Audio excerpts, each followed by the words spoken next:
New York gritty city, an altercation in New York City's Tompkins Square Park illustrates the aura of tension, of uncertainty that's descended on the nation's largest city.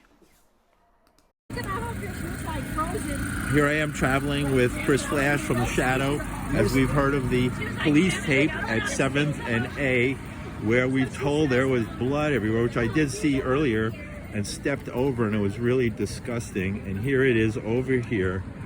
Terrible. Ugh. And I'm closing in on the splattered blood everywhere. Who the heck knows what happened here, but it's documented. The mayor also addressed crime in New York and what he said is a mental health crisis. The mental health problem is a crisis, and we need all of our partners to be engaged to address it because it can't be addressed just by the police. That's a revolving door system. 48% of our inmates at Rikers Island have mental health issues. Arresting someone, then putting them back out in the street again, taking them to the doctor, to the hospital, giving them medication for a day, and putting them back until they do something that's life-threatening. That's just a failing system. And New York City Health Commissioner Dr. Ashwin Vasan said the problem feeding the apparent increase in emotionally disturbed persons on New York City streets and in subways is what he called social isolation after years of COVID restrictions.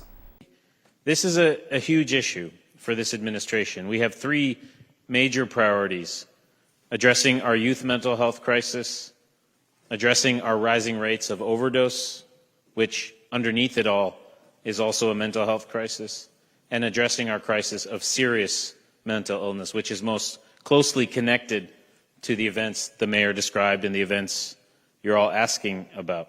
People living with serious mental illness, of which there are nearly 300,000 in New York City, for the most part, are living their lives. They may even be amongst us today. They're just like you and me. They just have an illness.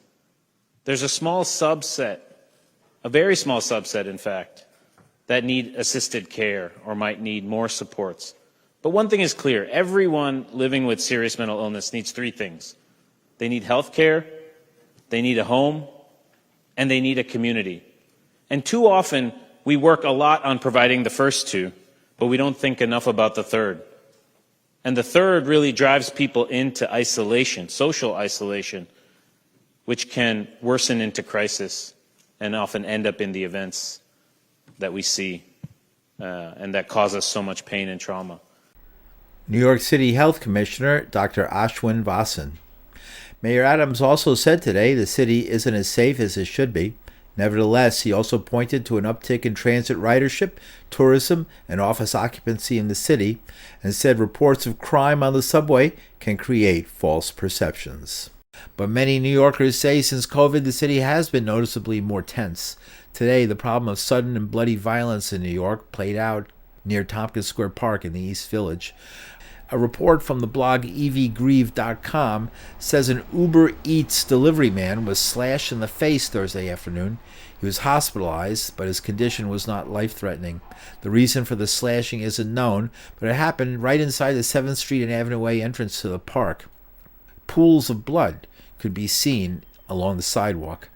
Chris Flash, a longtime resident of the neighborhood and publisher of The Shadow, a local underground newspaper, spoke to the news about perceptions of safety in the city.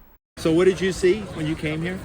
I just saw coagulated puddles of blood with some fresh blood in pools, as well as oxidated blood, the color brick red. I'm not a crime expert, but it appears to me that either one or more persons collapsed in their pool of blood as blood was pouring out of their bodies.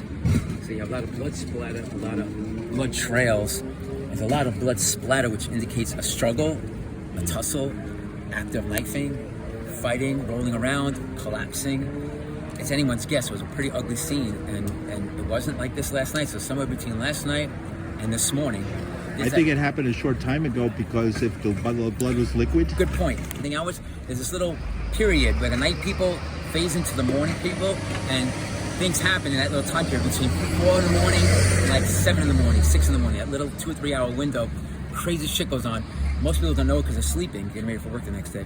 But you're right. The fresh blood indicates that it happened at least, I'd say, approximately an hour or two ago, which puts that at about 3 or 4 o'clock.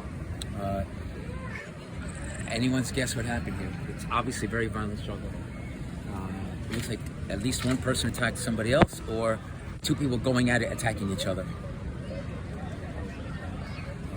I'm just an amateur sleuth here, so I don't know. Why is there so much violent crime in New York? Is it more than usual, do you think? Or do you think people are exaggerating it? I don't think it's being exaggerated. I think it's sporadic and random, but there's definitely crazy in the air. And I would attribute it to COVID mania. It's my personal opinion. Ever since COVID, there's been more crazy, a higher level of crazy in our city. And the city had a lot of crazy to begin with. It's gotten crazier since by a factor of at least 10. And it's you have to really keep your eyes open and be aware of your surroundings. Who are you? Tell me. You're Chris Flash. My name is Chris Flash. I do a newspaper called The Shadow. I don't know if you want to see it, but this wasn't meant to be an ad, but here we go. This is the latest issue of The Shadow that we published from the Lower East Side of Manhattan. Right. Maybe I'll get it with the background of the officers who are looking suspicious. No, they aren't. They're just ignoring us, actually. I think cops would be amused and the because blood. they deal with so much of this. And the blood. You want to hold it up in front of the... Well, talk about the gritty city. I think there's more of an underbelly, a violent underbelly Actually, in Manhattan that you. Chris Flash, a longtime resident of the East Village and publisher of the Shadow newspaper.